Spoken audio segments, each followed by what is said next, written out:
Bismillahirrahmanirrahim. Assalamualaikum warahmatullahi wabarakatuh.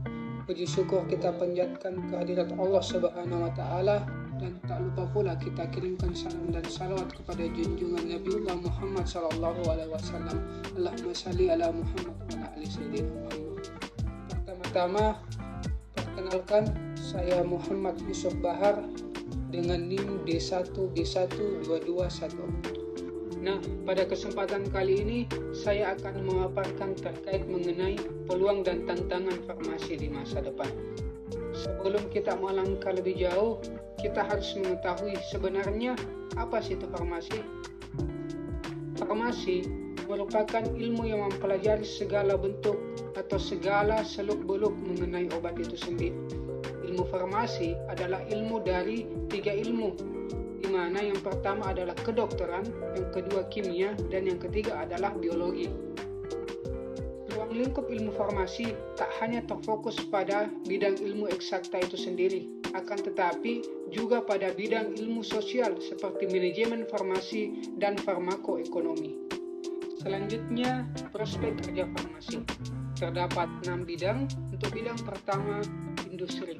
Nah, pada bidang ini fungsinya selaku pemasaran produk, riset dan pengembangan produk, pengendalian kualitas, produksi dan administrasi atau manajemen.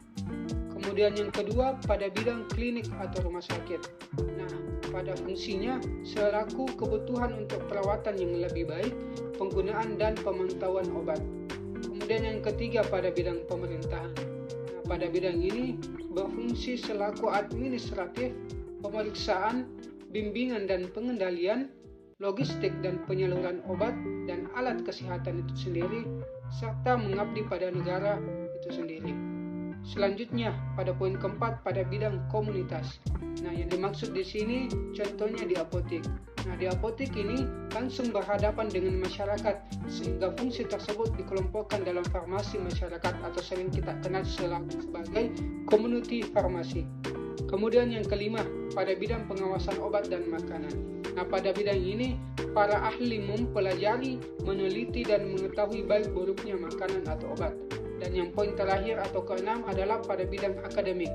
Nah, yang dimaksud di sini, farmasis yang bekerja di lembaga pendidikan tinggi dituntut juga dapat melakukan penelitian di bidang farmasi. Selanjutnya, tantangan farmasi di masa depan. Standar profesi dan paradigma pelayanan kefarmasian merupakan pedoman yang harus diikuti oleh tenaga kefarmasian dalam menjalankan pekerjaan kefarmasian. Kompetensi umum apoteker dalam menjalankan pekerjaan kefarmasian harus mempunyai beberapa kemampuan sebagai berikut. Yang pertama, menguasai ilmu kefarmasian, kemudian menguasai asuhan kefarmasian, yang ketiga menguasai regulasi kefarmasian, kemudian menguasai manajemen praktek kefarmasian, yang kelima menguasai akuntabilitas praktik kefarmasian, yang keenam menguasai komunikasi kefarmasian, yang ketujuh pendidikan dan pelatihan kefarmasian, dan yang terakhir adalah penelitian dan pengembangan kefarmasian. Adapun tantangan apoteker di 4 bidang, terdiri dari bidang pemerintahan, bidang industri farmasi, bidang apotek, dan bidang rumah sakit. Yang pertama, tantangan apoteker pemerintahan. Di antaranya, mampu melakukan pengelolaan obat sesuai peraturan perundang-undangan yang berlaku, mampu melaksanakan pekerjaan kefarmasian secara profesional kepada pasien secara tepat, aman dan efektif, mampu melaksanakan fungsi pelayanan konsultasi, informasi dan edukasi tentang obat dan alat kesehatan kepada pasien, melakukan pencatatan dan pelaporan sesuai dengan peraturan perundang-undangan yang berlaku, mampu berpartisipasi aktif dalam program monitoring keamanan obat, mampu melaksanakan fungsi pimpinan di apotek baik dalam bidang manajemen maupun dalam bidang kefarmasian, dan yang terakhir mampu berpartisipasi aktif dalam program promosi kesehatan masyarakat. Yang kedua, tantangan apoteker di industri farmasi.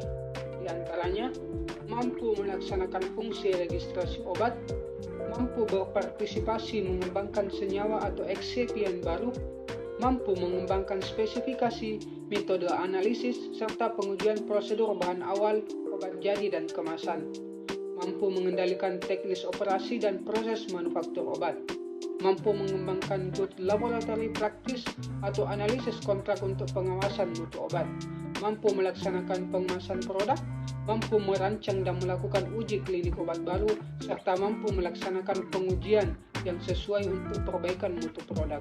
Kemudian yang ketiga, tantangan apoteker di apotek, di antaranya mampu melakukan kontribusi dan koordinasi dalam penyusunan kebijakan dalam bidang kesehatan khususnya obat, mampu merencanakan dan mengelola sediaan farmasi dan alat kesehatan secara regional, nasional maupun internasional, mampu melakukan fungsi dan administrasi pemerintahan dari obat dan alat kesehatan, mampu melaksanakan fungsi pengawasan sediaan farmasi, alat kesehatan dan makanan, mampu berkontribusi dalam penetapan kebijakan pendidikan kefarmasian nasional, mampu melaksanakan fungsi perizinan, dan mampu melaksanakan fungsi perwakilan bangsa dan negara di luar negeri.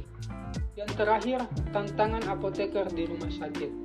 Di antaranya, mampu melakukan fungsi pengadaan obat dan alat kesehatan sesuai dengan kebutuhan rumah sakit, mampu melaksanakan good inventory practice dan good storage practice, mampu melaksanakan good laboratory practice, mampu melaksanakan distribusi obat di rumah sakit, mampu melaksanakan fungsi farmasi klinik bersama dokter untuk kebutuhan pasien, mampu memberikan pelayanan informasi obat kepada yang membutuhkan, mampu berpartisipasi dan berkontribusi dalam litbang di rumah sakit, serta mampu berpartisipasi dalam program.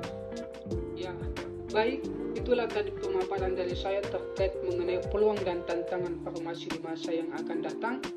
Lebih dan kurangnya mohon dimaafkan. Salam sehat. Wassalamualaikum warahmatullahi wabarakatuh.